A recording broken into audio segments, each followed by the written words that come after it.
సింగయ్య మృతి వెనుక అసలు కుట్ర కోణం బయటపడిందా? చిన్న చిన్న గాయాలతో ఉన్న సింగయ్య ఎలా మరణించారు? ఆసుపత్రికి తీసుకెళ్లే లోపు ఏం జరిగింది? ఆ అంబులెన్స్ లో అసలేం జరిగింది?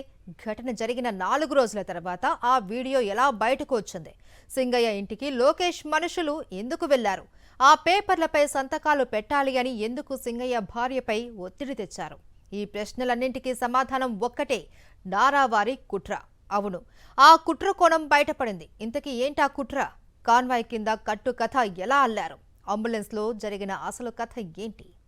జగన్ బయట అడుగు పెడితే చాలు కూటమి ప్రభుత్వానికి ముచ్చెమటలు పడతాయి.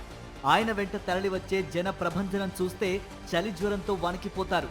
అందుకే ఆయన్ని బయట అడుగు పెట్టకుండా చేసేందుకు పర్యటనల్లో భద్రత లేకుండా చేశారు. అయినా జగన్ డోంట్ కేర్ అనడంతో సరికొత్త కుట్రలకు తెరలేపారు. అందులో భాగమే సింగయ్య మృతి. మొదట సింగయ్య మృతికి ప్రైవేటు వాహనమే కారణమన్నారు. 4 రోజుల తర్వాత ఓ వీడియోను సోషల్ మీడియాలో వదిలి దాని ఆధారంగా జగన్ సహా ఇతర నేతలపై కేసులు బనాయించారు. ఎల్లో మీడియాలో జోరుగా జగన్ కారు కింద సింగయ్య అంటూ డిబేట్లు పెట్టారు. ఇంత హడావిడిగా కేసులు పెట్టేసిన పోలీసులు అసలు ఆ వీడియో ఒరిజినలా ఫేకా అన్నది విచారణ చేయరు. కుట్రపూరితంగా సింగయ్యను కాన్వాయ్ కిందకు ఎవరైనా నెట్టేశారా లేదా అన్నది పోలీసులు విచారణ చేయరు. అసలు ఆ వీడియో 4 రోజుల పాటు ఎక్కడ దాగుంది అన్నది విచారణ చేయరు. 4 రోజుల తర్వాత దాన్ని ఎవరు బయటకు తీశారు అన్న దానిపై విచారణ చేయరు. ప్రమాదం ముందు తర్వాత వీడియో ఎక్కడా అని విచారణ చేయరు. చిన్న చిన్న గాయాలతో ఉన్న సింగయ్య అంబులెన్స్ లో ఎలా మరణించారని విచారణ చేయరు.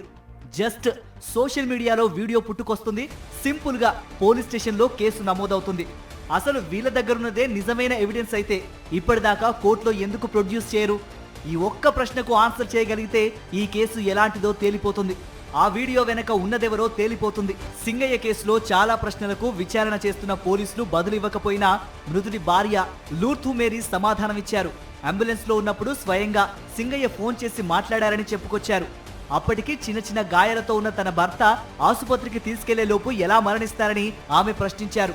అంబులెన్స్ లోనే ఏదో జరిగి ఉంటుందన్న అనుమానం కూడా వ్యక్తం చేశారు. అంతేకాదు, ఈ ఘటన జరిగిన తర్వాత 50 మంది లోకేష్ మనుషులు తన ఇంటికి వచ్చి ఏవో పేపర్లపై సంతకాలు పెట్టారని ఒత్తిడి కూడా చేశారని ఆమె చెప్పుకొచ్చారు. అసలు లోకేష్ మనుషులు అక్కడికి ఎందుకొచ్చారు? ఆ పేపర్లలో ఏం రాస్తుంది? వాటిపై సంతకాలు చేయాలని ఎందుకు ఒత్తిడి తెచ్చారు? ఇదంతా పోలీసుల సమక్షంలోనే జరుగుతూ ఉంటే వారంతా ఏం చేస్తున్నారు? ఈ ప్రశ్నలకు సమాధానం ప్రత్యేకంగా చెప్పాల్సిన పని లేదు. ఈ ప్రశ్నల్లోనే లోకేష్ అనే సమాధానం దాగి ఉంది. నారావారి కుట్ర కోణం బయటపడింది. పోలీసులు వచ్చారు, వీడియోనే చూపించారు మాకు. వాళ్ళు లోకేష్ గారు పంపించారు, మేము కూడా మీ అసీలమే అని చెప్పారు, మీ కులస్థలమే అన్నారు. వాళ్ళు వచ్చేలేకే మమ్మల్ని ఎంత ఇబ్బంది చేసి ఎంత మాట్లాడాలన్నా కానీ మేమైతే ఏమీ మాట్లాడలేదు. చాలామంది 50 మంది దాకా మా ఇంటికి వచ్చారు, చెప్పేశారు వాళ్ళు, మేము లోకేష్ గారు పంపించారండి మమ్మల్ని అన్నారు. అంబులెన్స్లో మరి బాగానే మాట్లాడాడండి, ఇన్ని మాట్లాడిన ఆయన మరి చిన్న దెబ్బలే తగిలింది చేతికి, ఇక్కడ తప్పనిచ్చి ఎక్కడ దెబ్బ తగలలేదు. మరి ఒక్కరావు దెబ్బకే చనిపోడు, ఏదో అంబులెన్స్లో జరిగిందనే మాకు అనుమానం.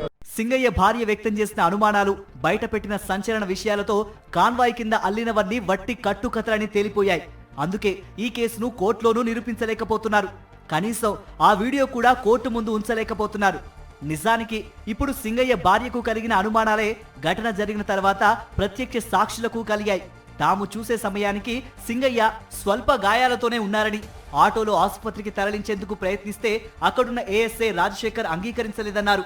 అరగంట సేపు అలాగే సింగయ్యను రోడ్డు మీద ఉంచి ఆ తర్వాత వచ్చిన అంబులెన్స్ లో తమను ఎవరినీ రానియకుండా ఆసుపత్రికి తరలించారని ప్రత్యక్ష సాక్షులు చెప్పారు.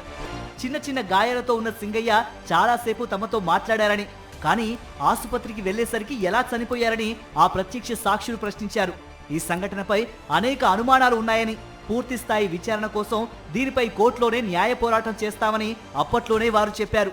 అతను ఆ రోజు ఆ ఇన్సిడెంట్ కాడున్న టైంలో ఉన్న పరిస్థితిలో అతను చనిపోతాడని మేము అసలు ఎలాగూ ఊహించలేదు. చక్కగా మాట్లాడాడు, మంచినీళ్ళు కావాలన్నాడు, మొహం మీద నీళ్ళు కొట్టి మంచినీళ్ళు తాగాడు, చాలా మంచిగా ఉన్నాడు. ఎక్కడా కూడా తలకు కానీ ఎలాంటి గాయాలు కూడా కాలేదు. కాలర్ బోన్ దగ్గర జస్ట్ ఈ ముఖం మీద ఒక చోట ఇట్లా దెబ్బలు తగిలి దోక్కుపోయిన గాయాలే తప్ప అలా లేవు.